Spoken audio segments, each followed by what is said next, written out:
అంటే ఆవు పాలతో మీరు శివలింగానికి అభిషేకం చేస్తే మీరు నోరు విప్పి అడగవలసిన అవసరము లేకుండా మీకు కలిగేటటువంటి ఉత్తర క్షణ ఫలితమేమి?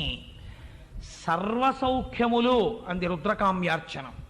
నువ్వు నోరు విప్పి అడగక్కర్లేదు, నాకు ఈ సుఖస్థానము కావాలని అడగక్కర్లేదు. వాంఛితార్థప్రదాయిని.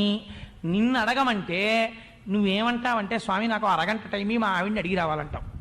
ఒకవేళ అడిగొచ్చినా అమెరికా ప్రెసిడెంట్ జార్జ్ బుష్ పోస్ట్లో నేను ఉండాలంటావు. తెలియదు, ఏది అడగాలో తెలియదు. అడగక అక్కర్లేనివన్నీ అడుగుతాడు. గాలిన్ కుంభిని అగ్ని అంబువలాకాశస్థలిన్ దిక్కులన్ రేలన్ ఘస్రములన్ అని హిరణ్యకశిపుడు అడిగినట్టు ఎప్పుడు ఇది చచ్చిపోకూడదని కోరికలు కోరతాం. ఇహ అందుకని పంచామృతాలలో మొదటిదైనటువంటి పాలచేత శివలింగమునకు అభిషేకము చేసినంత మాత్రము చేత మీరు నోరు విప్పి అడగకపోయినా పరమాత్మ యొక్క నిర్హేతుక కృపాకటాక్ష వీక్షణముగా